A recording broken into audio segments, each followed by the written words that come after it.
오늘 제목은 예수 믿으면 복 받아요입니다. 오늘 성경 본문입니다. 사도행전 16장 31절입니다. 제가 봉독하고 함께 성경 공부를 통하여서 말씀을 통하여서 함께 생각해보고 고민해보는 시간 갖길 바랍니다. 사도행전 16장 31절입니다. 이르되 주 예수를 믿으라. 그리하면 너와 내 집이 구원을 얻으리라. 아멘. 저는 새로 부임한 이성재 목사입니다.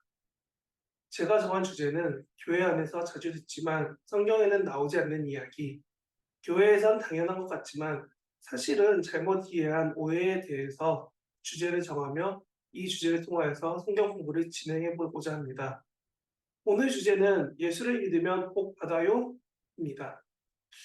사실 제가 어린 시절 처음 신앙생활을 시작할 시기인 1990년대만 해도 저 말은 누구도 의심하지 않는 당연한 말이었습니다. 교회에 가는 이유, 교회에 다니는 이유, 그것은 바로 복 받기 위해서라고 많은 사람들이 생각하고 또 말하였습니다. 그런데 이 말이 당시의 어린 제게는 이해할 수 없는 말이었지만 청소년기를 거쳐서 성인이 된 후에도 이 문장은 교회 안에서 정말 많은 부분에서 당연시되는 문장이 되었습니다.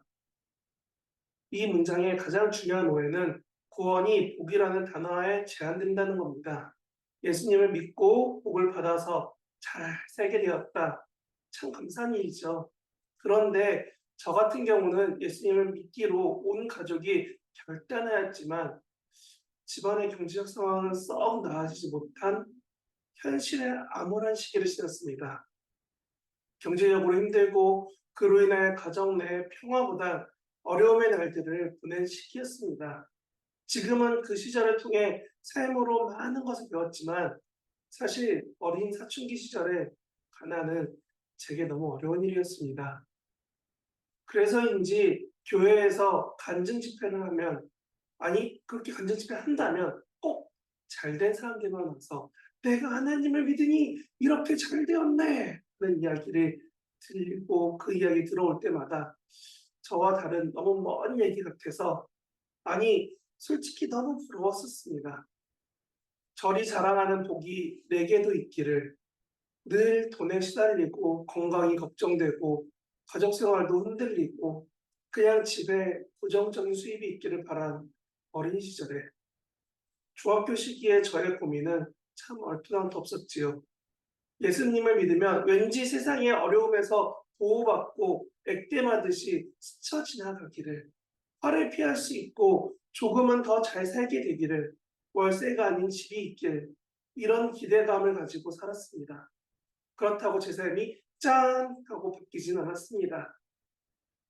고등학생 시절 세계적인 부자인 록펠러가 11조를 잘해서 부자 되었다는 그 예와 그 비유는 경제적으로 넉넉하지 못하던 제게 너무나 꿈같이 달콤한 이야기였습니다.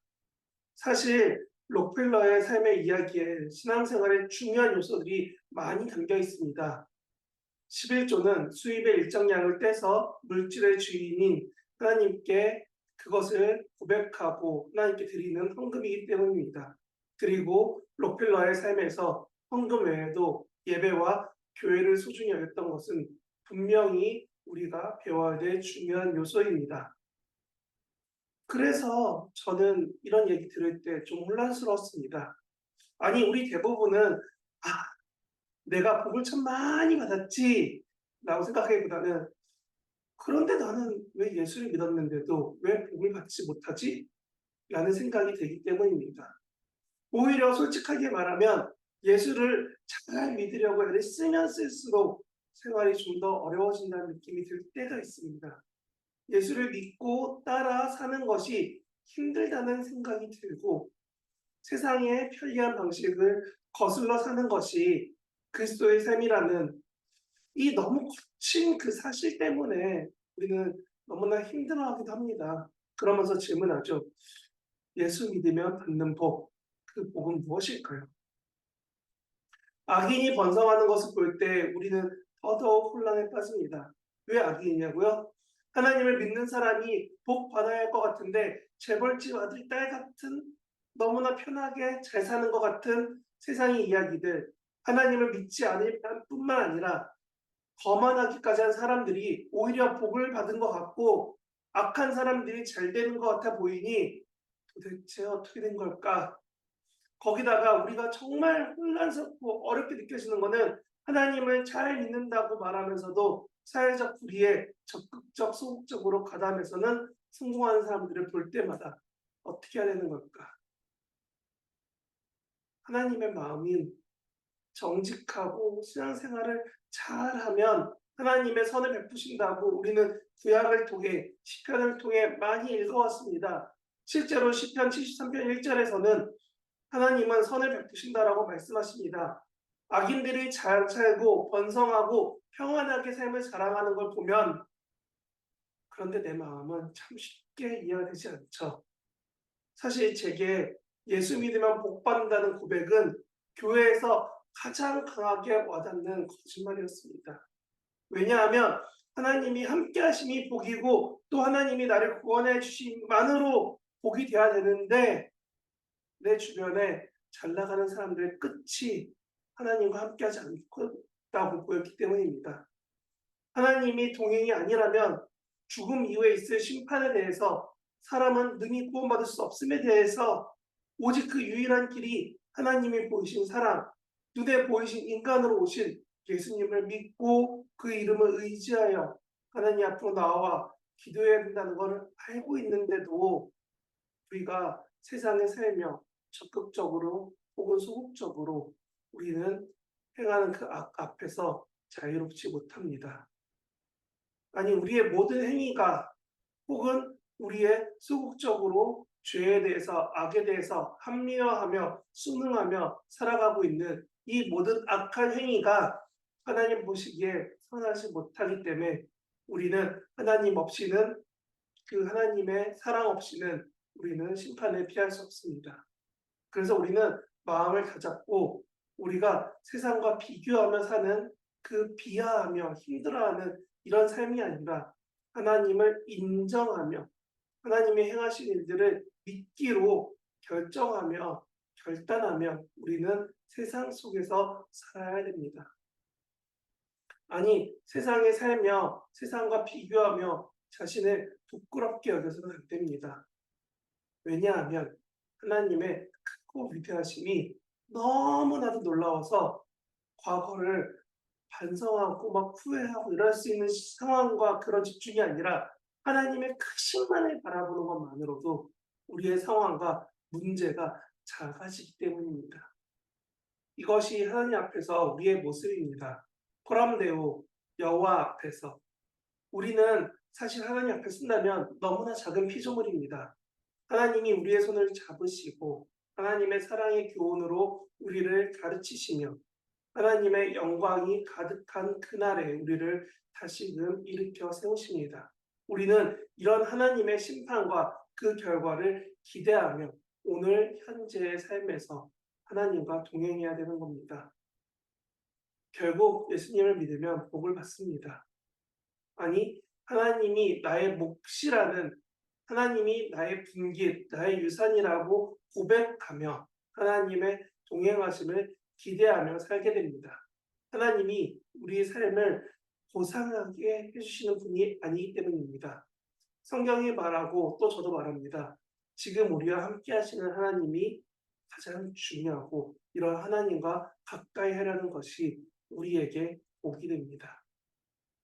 세상의 기준으로 성공이라는 복이 정말 세상이 말하는 그 복이 하나님과 같은 복은 아닙니다.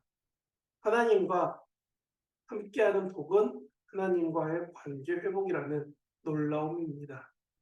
하나님으로부터 무언가를 얻어내는 것이 아니라 하나님 자신을 우리에게 주신 하나님이심을 우리가 믿는 것, 그리고 그대로 받아들이는 것입니다.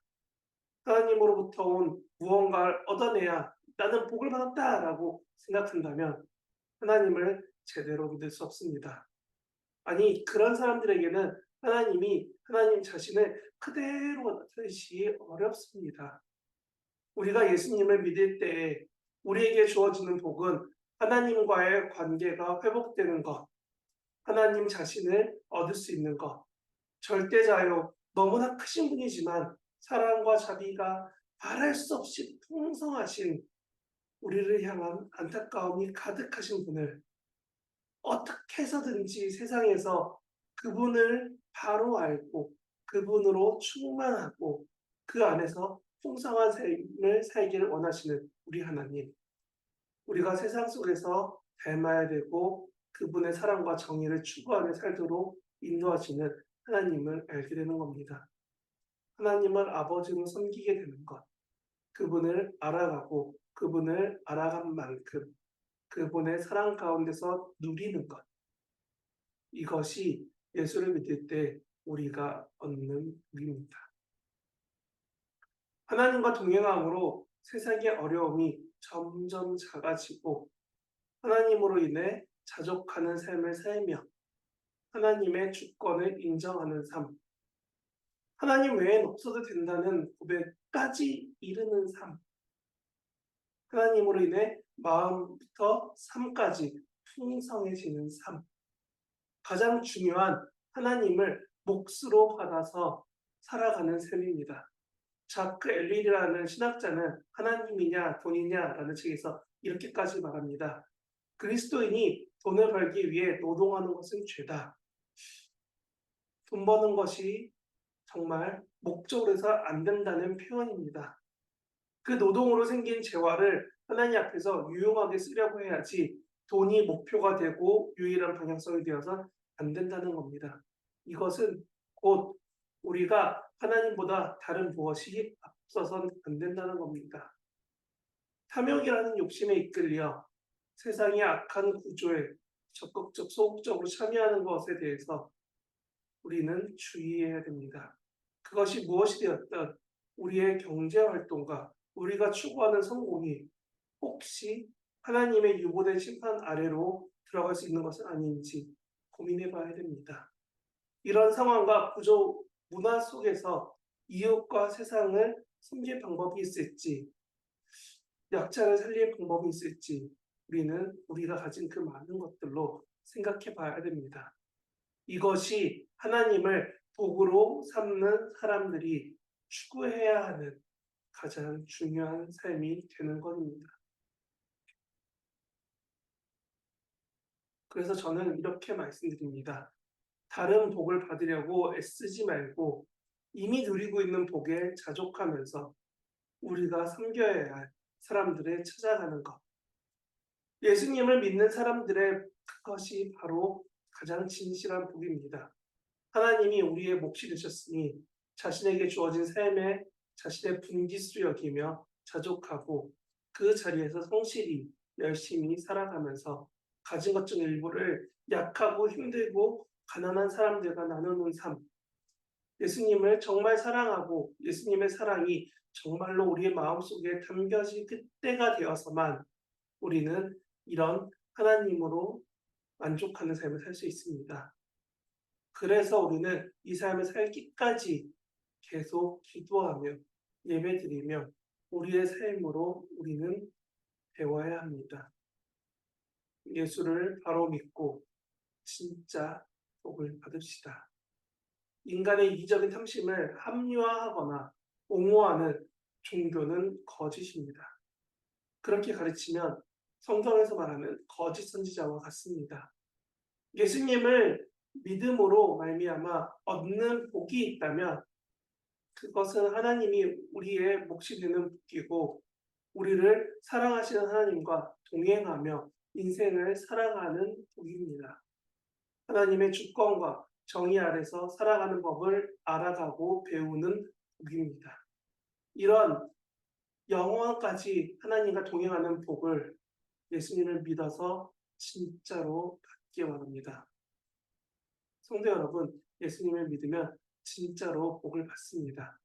그런데 그 복은 제가 알려드리는 복이 아닙니다. 그 복은 여러분이 세상의 악과 세상의 기준과 세상에 원하는 복이 아닌 하나님과 동행하는 복, 하나님을 따라가는 복, 하나님과 함께하는 복으로 정말 예수 믿어서 구원받고 복받는 우리 증산제일교회 성도분들 되시길 진심으로 바랍니다. 하늘에 계신 우리 아버지, 아버지 이름이 거룩히 여김을 받으시오며 아버지의 나라가 오게 하시며 아버지의 뜻이 하늘에서와 같이 땅에서도 이루어지게 하소서. 오늘 우리에게 일용할 양식을 주시고 우리가 우리에게 잘못한 사람을 용서하여 준 것 같이 우리 죄를 용서하여 주시고 우리를 시험에 빠지지 않게 하시고 악에서 구하소서. 나라와 권능과 영광이 영원히 아버지의 것입니다. 아멘. 여러분, 다음 성경 공부 때 뵙겠습니다.